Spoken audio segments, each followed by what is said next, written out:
नमस्कार दोस्तों। Online Hindi teaching with Shiv sir में आप सभी का बहुत बहुत हार्दिक स्वागत है। आज हम राम वृक्ष बेनीपुरी जी की प्रसिद्ध रचना सुभान खां का वाचन करेंगे और इसकी व्याख्या समझेंगे। सुभान खां एक ऐसा चरित्र है जो हमें हिंदू मुस्लिम सद्भाव को और ज़्यादा सुंदर रूप देता है। सुभान खां चरित्र के माध्यम से राम वृक्ष बेनीपुरी यह बताना चाह रहे हैं कि वर्तमान समय में जो सांप्रदायिक हिंसा इत्यादि की जो घटनाएं हो रही हैं वो बिल्कुल बेमानी हैं। अगर हम सभी अपने धर्म और अपने कर्म पर विश्वास रखें और एक दूसरे के धर्म और कर्म का सम्मान करना सीख जाएं तो समाज में सांप्रदायिकता जैसी कोई घटना रह ही नहीं पाएगी। आइए प्रस्तुत है सुभान खां राम वृक्ष बेनीपुरी की प्रसिद्ध रचना सुभान खां का वाचन। क्या आपका अल्लाह पश्चिम में रहता है? वह पूरब क्यों नहीं रहता? सुभान दादा की लंबी सफ़ेद चमकती रोब बरसाती दाढ़ी में अपनी नन्ही उंगलियों को घुसाते हुए मैंने पूछा। उनकी चौड़ी उभरी पेशानी पर एक उल्लास की झलक और दाढ़ी मूछ की सघनता में दबे पतले अधरों पर एक मुस्कान की रेखा दौड़ गई। अपनी लंबी बाहों की दाहिनी हथेली मेरे सिर पर सहराते हुए उन्होंने कहा, नहीं बबुआ, अल्लाह तो पूरब पश्चिम उत्तर दक्षिण सब ओर है। तो फिर आप पश्चिम मुंह खड़े होकर ही नमाज क्यों पढ़ते हैं? पश्चिम ओर के मुल्क में अल्लाह के रसूल आए थे। जहाँ रसूल आए थे वहाँ हमारे तीर्थ हैं। हम उन्हीं तीर्थों की ओर मुँह करके अल्लाह को याद करते हैं। वे तीर्थ यहाँ से कितनी दूर होंगे? बहुत दूर। जहाँ सूरज देवता डूबते हैं? नहीं, उससे कुछ इधर ही। आप उन तीर्थों में गए हैं सुभान दादा? देखा, सुभान दादा की बड़ी बड़ी आंखों में आंसू डबडबा आए। उनका चेहरा लाल हो उठा। भाव विभोर हो गदगद कंठ से बोले, वहाँ जाने में बहुत खर्च पड़ते हैं बबुआ। मैं गरीब आदमी ठहरा न। इस बुढ़ापे में भी इतनी मेहनत मशक्क़त कर रहा हूँ कि कहीं कुछ पैसा बचा पाऊँ और उस पाक जगह की ज़ियारत कराऊँ। उनकी आँखों को देखकर मेरा बचपन का दिन भी भावना से ओतप्रोत हो गया। मैंने उनसे कहा, मेरे मामा जी से कुछ कर्ज क्यों नहीं ले लेते दादा? कर्ज के पैसे से तीर्थ करने में सवाब नहीं मिलता बबुआ। अल्लाह ने चाहा तो 1-2 साल में इतने जमा हो जाएंगे कि किसी तरह वहाँ जा सकूँ। वहाँ से मेरे लिए भी कुछ सौगात लाइएगा न। क्या लाइएगा? वहाँ से लोग खजूर और छुहारे लाते हैं। हाँ हाँ, मेरे लिए छुहारे ही लाइएगा, लेकिन 1 दर्जन से कम नहीं लूँगा। सुभान दादा की सफ़ेद दाढ़ी मूछ के बीच उनके सफ़ेद दांत चमक रहे थे। कुछ देर तक मुझे दुलारते रहे, फिर कुछ रुक कर बोले, अच्छा जाइए खेलिए, मैं ज़रा काम पूरा कर लूँ। मजदूरी भर काम नहीं करने से अल्लाह नाराज़ हो जाएंगे। क्या आपके अल्लाह बहुत गुस्सेवर हैं? मैं तुनक कर बोला। आज सुभान दादा बड़े ज़ोरों से हंस पड़े। फिर एक बार मेरे सिर पर हथेली फेरी और बोले, बच्चों से वह बहुत खुश रहते हैं बबुआ।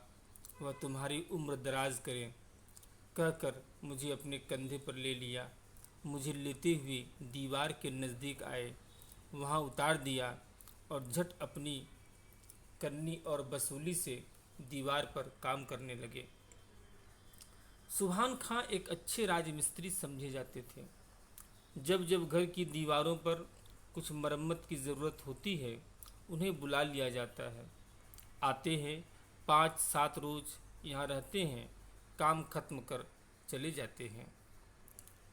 लंबा चौड़ा तगड़ा बदन है इनका, पेशानी चौड़ी, भवें बड़ी सघन और उभरी आँखों के कोनों में कुछ लाली और पुतलियों में कुछ नीलेपन की झलक, नाक असाधारण ढंग से नुकीली, दाढ़ी सघन, इतनी लंबी कि छाती तक पहुंच जाए, वह छाती जो बुढ़ापे में भी फैली फूली हुई, सिर पर हमेशा ही एक दुपलिया टोपी पहने होते और बदन में नीम आस्तीन, कमर में कच्छे वाली धोती, पैर में चमरौधा जूता, चेहरे से नूर टपकता, मुंह से शहद झरता, भले मानसों के बोलने चालने बैठने उठने के कायदे की पूरी पाबंदी करते वह।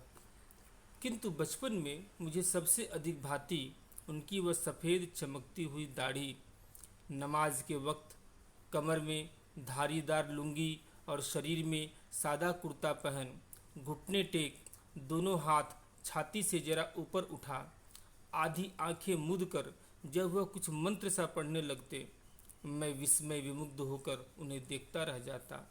मुझे ऐसा मालूम होता सचमुच उनके अल्लाह वहाँ आ गए हैं। दादा की झपकती आंखें उन्हें देख रही हैं और वे होठों होठों की बातें उन्हीं से हो रही हैं। एक दिन बचपन के आवेश में मैंने उनसे पूछ भी लिया, सुभान दादा, आपने कभी अल्लाह को देखा है? वह क्या कह रहे हो बबुआ, यह क्या कह रहे हो बबुआ, इंसान इन आँखों से अल्लाह को देख नहीं सकता। मुझे धोखा मत दीजिए दादा, मैं सब देखता हूँ। आप रोज़ आधी आँखों से उन्हें देखते हैं, उनसे बुदबुदा बातें करते हैं। हाँ हाँ, मुझे चकमा दे रहे हैं आप। मैं उनसे बातें करूँगा, मेरी ऐसी तकदीर कहाँ। सिर्फ रसूल की उनसे बातें होती थी। बबुआ, ये बातें कुरान में लिखी हैं। अच्छा दादा, क्या आपके रसूल की भी दाढ़ी थी? हाँ हाँ थी, बड़ी खूबसूरत, लंबी, सुनहली। अब भी उनकी दाढ़ी के कुछ बाल मक्का में रखे हैं। हम अपने तीर्थ में उन बालों के भी दर्शन करते हैं। बड़ा होने पर जब दाढ़ी होगी मैं भी दाढ़ी रखाऊंगा दादा, खूब लंबी दाढ़ी। सुभान दादा ने मुझे उठाकर गोद में ले लिया, फिर कंधे पर चढ़कर इधर उधर घुमाया, तरह तरह की बातें सुनाई, कहानियाँ कहीं, मेरा मन बहला कर कह, फिर अपने काम में लग गए। मुझे मालूम होता था काम और अल्लाह, यही दो चीज़ें संसार में उनके लिए सबसे प्यारी हैं। काम करते हुए अल्लाह को नहीं भूलते थे और अल्लाह से फुर्सत पाकर फिर झट काम में जुट जाना पवित्र कर्तव्य समझते थे। और काम और अल्लाह का यह सामंजस्य उनके दिल में प्रेम की वह मंदाकिनी बहाता रहता था, जिसमें मेरे जैसे बच्चे भी बड़े मज़े में डुबकियां लगा सकते थे, चुबकियां ले सकते थे। नानी ने कहा, सवेरे नहा खा लो, आज तुम्हें हुसैन साहब के पैक में जाना होगा, सुभान खां आते ही होंगे। जिन कितने देवताओं की मनौती के बाद माँ ने मुझे प्राप्त किया था, उनमें एक हुसैन साहब भी थे। 9 साल की उम्र तक, जब तक जनेऊ नहीं हो गई थी, मुहर्रम के दिन मुसलमान बच्चों की तरह मुझे भी ताजिए के चारों ओर रंगीन छड़ी लेकर कूदना पड़ा है और गले में गंडे पहनने पड़े हैं। मुहर्रम उन दिनों मेरे लिए कितनी खुशी का दिन था। नए कपड़े पहनना, उछलता कूदता, नए नए चेहरे और तरह तरह के खेल देखता।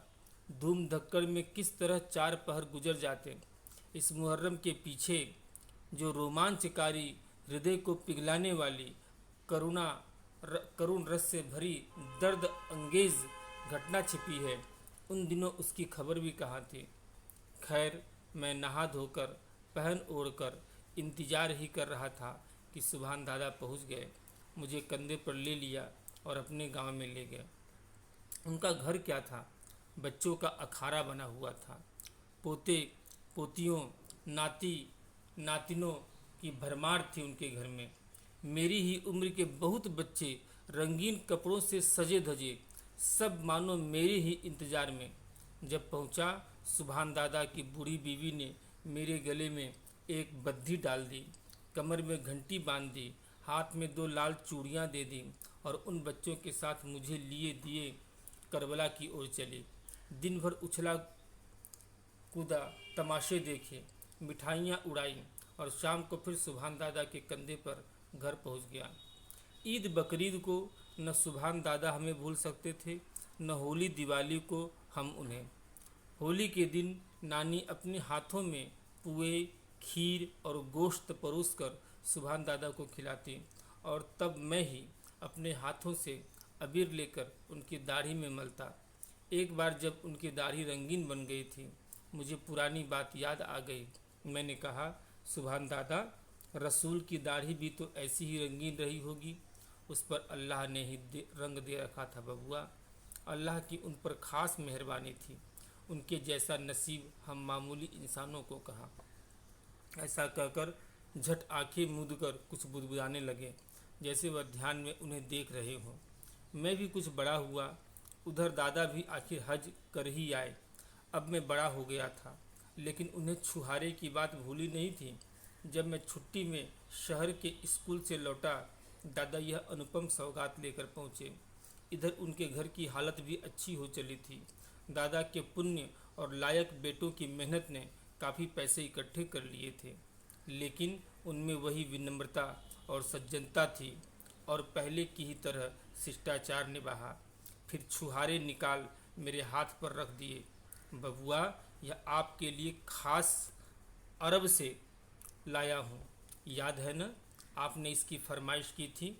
उनके नथुने आनंदातिरेक से हिल रहे थे। छुहारे लिए सिर चढ़ाया। ख्वाहिश हुई आज फिर मैं बच्चा हो जाता और उनके कंधे से लिपटकर उनकी सफ़ेद दाढ़ी में, जो अब सचमुच नूरानी हो चली थी, उंगलियां घुसाकर उन्हें दादा दादा कहकर पुकार उठता। लेकिन न मैं अब बच्चा हो सकता था, न जवान में वह मासूमियत और पवित्रता रह गई थी। अंग्रेजी स्कूल के वातावरण ने अजीब अस्वाभाविकता हर बात में ला दी थी। पर हाँ, शायद एक ही चीज़ अब भी पवित्र रह गई थी। आँखों ने आंसू की छलकन से अपने को पवित्र कर चुपचाप ही उनके चरणों में श्रद्धांजलि चढ़ा दी। हज से लौटने के बाद सुभान दादा का ज़्यादा वक्त नमाज बंदगी में ही बीतता। दिन भर उनके हाथों में तस्बीह के दाने घूमते और उनकी ज़बान अल्लाह की रट लगाए रहती। अपने जवार भर में उनकी बुजुर्गी की धाक थी। बड़े बड़े झगड़ों की पंचायतों में दूर दूर के हिंदू मुसलमान उन्हें पंच मुकर्रर करते। उनकी ईमानदारी और दयानतदारी की कुछ ऐसी ही धुन थी। सुभान दादा का एक अरमान था, मस्जिद बनाने का। मेरे मामा का मंदिर उन्होंने ही बनाया था। उन दिनों वह साधारण राज थे, लेकिन तो भी कहा करते, अल्लाह ने चाहा तो मैं एक मस्जिद ज़रूर बनवाऊंगा। अल्लाह ने चाहा और वैसा दिन आया। उनकी मस्जिद भी तैयार हुई। गांव के ही लायक एक छोटी सी मस्जिद, लेकिन बड़ी ही खूबसूरत। दादा ने अपनी ज़िंदगी भर की अर्जित कला इसमें खर्च कर दी थी। हाथ में इतनी ताकत नहीं रह गई थी कि अब खुद करनी या वसूली पकड़े, लेकिन दिन भर बैठे बैठे एक एक ईंट की जुड़ाई पर ध्यान रखते और उसके भीतर भीतर जो बेल बूटे काढ़े गए थे, उनके सारे नक्शे उन्होंने ही खींचे थे और उनमें से एक एक का काढ़ा जाना उनकी ही बारीक निगरानी में हुआ था।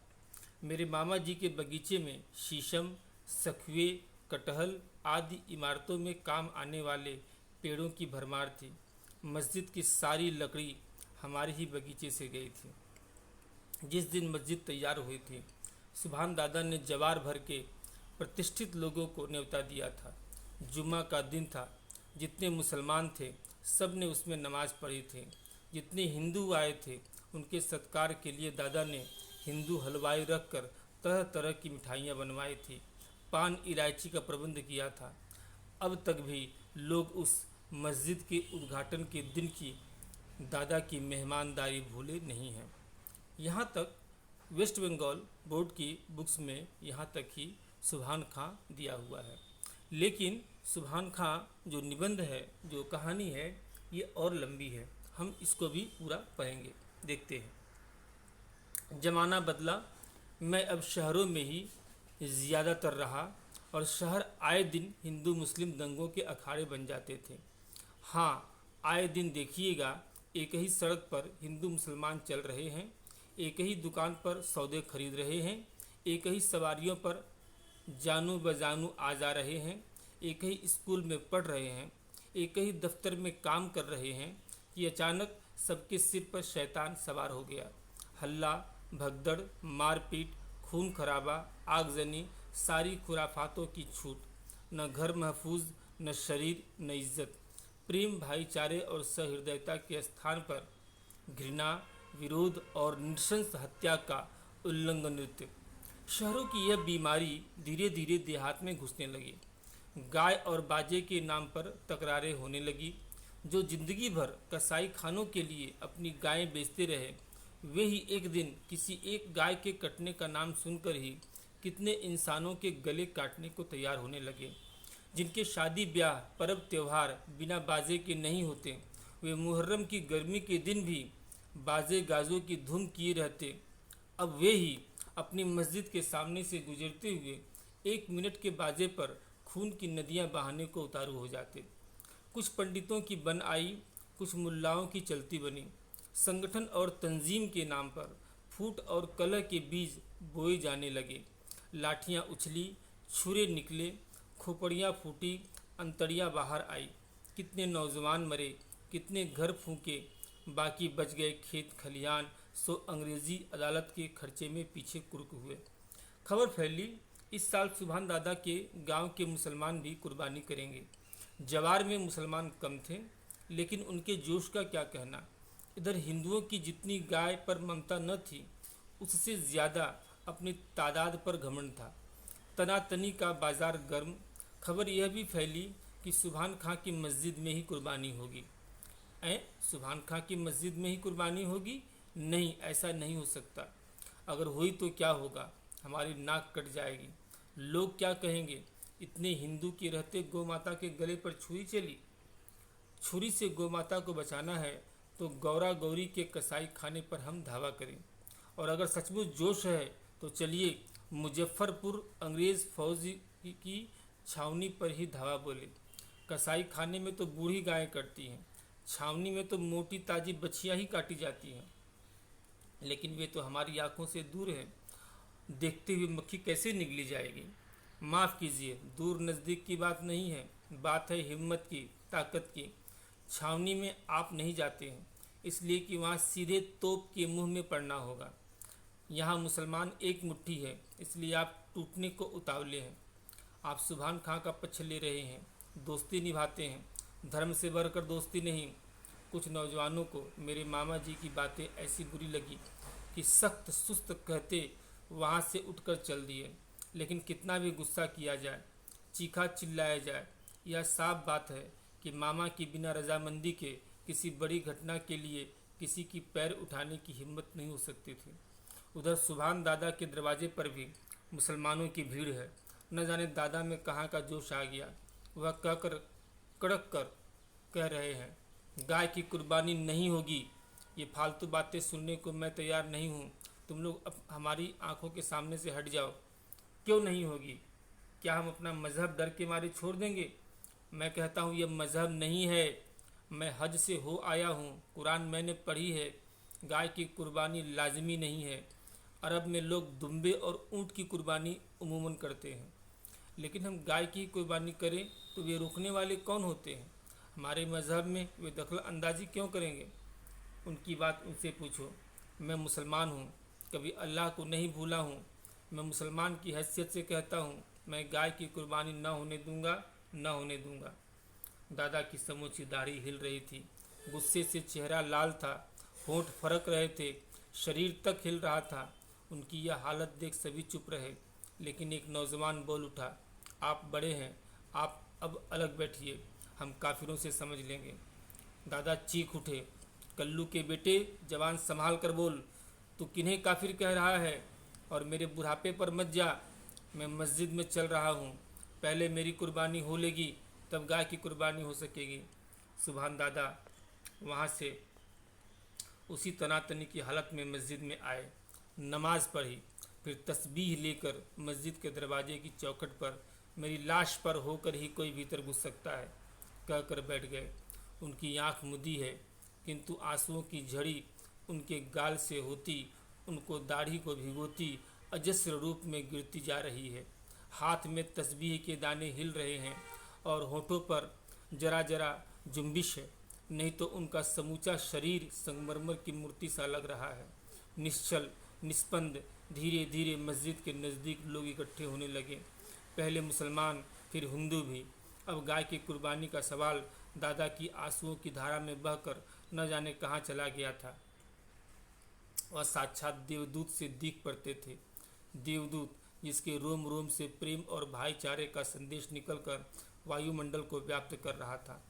अभी उस दिन मेरी नानी मेरे 2 वर्ष जेल में जाने के बाद इतने लंबे अरसे तक राह देखते देखते आखिर मुझसे मिलने गया सेंट्रल जेल में आई थी। इतने दिनों की बिछड़न के बाद मिलने पर जो सबसे पहली चीज़ उसने मेरे हाथों पर रखी थी, ये रेशम और कुछ सूत के अजीबो गरीब ढंग के लिपटे लिपटाए डोरे, बुद्धिया, गंडे आदि। यह सूरज देवता के हैं, यह आनंद देवता के, यह ग्राम देवता के। यूं ही गिनती गिनती आखिर में बोली, ये हुसैन साहब के गंडे हैं, आपको मेरी कसम इन्हें ज़रूर ही पहन लीजिएगा। ये सब मेरी माँ की मन्नतों के अवशेष चिन्ह हैं। माँ चली गई, लेकिन तो भी ये मन्नतें अब भी निभाई जा रही हैं। नानी जानती है मैं नास्तिक हूँ, इसलिए जब जब इनके मौके आते हैं खुद इन्हें मेरे गले में डाल देती है। आज इस जेल में जेल कर्मचारियों और खुफिया पुलिस के सामने उसने ऐसा नहीं किया, लेकिन कसम देने से नहीं चूकी। मैंने भी हंसकर मानो उसकी दिलजमई कर दी। नानी चली गई, लेकिन वे गंडे अब भी मेरे सूटकेस में सजोकर रखे हैं। जब जब सूटकेस खोलता हूँ और हुसैन साहब के उन गंडों पर नज़र पड़ती है, तब तब 2 अपूर्व तस्वीर आंखों के सामने नाच जाती हैं। पहला करबला की, जिसमें एक और कुल मिलाकर सिर्फ 72 आदमी हैं, जिनमें बच्चे और औरतें भी हैं। इस छोटी सी जमात के सरदार हैं हज़रत हुसैन साहब। इन्हें बार बार आग्रह करके बुलाया गया था कूफा की गद्दी पर बिठाने के लिए, लेकिन गद्दी पर बिठाने के बदले आज उनके लिए एक चुल्लू पानी का मिलना भी मुहाल कर दिया गया है। सामने फरात नदी बह रही है, लेकिन उसके घाट घाट पर पहरे हैं, उन्हें पानी लेने नहीं दिया जा रहा है। कहा जाता है, दुराचारी, दुराग्रही, यजीद की सत्ता कबूल करो, नहीं तो प्यासे तड़प कर मरो। बच्चे प्यास के मारे बिलबिला रहे हैं, उनकी माँ और बहनें तड़प रही हैं। हाय रे, एक चुल्लू पानी में लाल के कंठ सूखे जा रहे हैं, उसकी सांस रुकी है। पानी, एक चुल्लू पानी, पानी की तो नदी बह रही है, और तुम्हें इज्जत और दौलत भी कम नहीं बख्शी जाएगी, क्योंकि तुम खुद रसूल जो हो। लेकिन शर्त यह है कि यजीद के हाथ पर बैत करो। यजीद के हाथ पर बैत? दुराचारी, दुराग्रही यजीद की सत्ता कबूल करने और रसूल का नवासा हो नहीं सकता। हम एक चुल्लू पानी में डूब मरना पसंद करेंगे, लेकिन यह नीच काम रसूल के नाते से नहीं होगा। लेकिन बच्चों के लिए तो पानी लाना ही है, उन्हें यूं जीते जी तड़प कर मरने नहीं दिया जा सकता। एक और 72 आदमी, जिसमें बच्चे और स्त्रियां भी। दूसरी ओर दुराचारी यजीद की अपार सजी सजाई फौज। लड़ाई होती है। हजरत हुसैन और उनका पूरा काफिला उस करबला के मैदान में शहादत पाता है। शहीदों के रक्त से उस सहरा के रजकण लाल हो उठते हैं। बच्चों की तरफ और अबलाओं की चीख से वातावरण थर्रा उठता है। इतनी बड़ी दर्दनाक घटना संसार के इतिहास में मिलना मुश्किल है। मुहर्रम उसी दिन का करुण स्मारक है। संसार के कोने कोने में यह स्मारक हर मुसलमान मनाता है।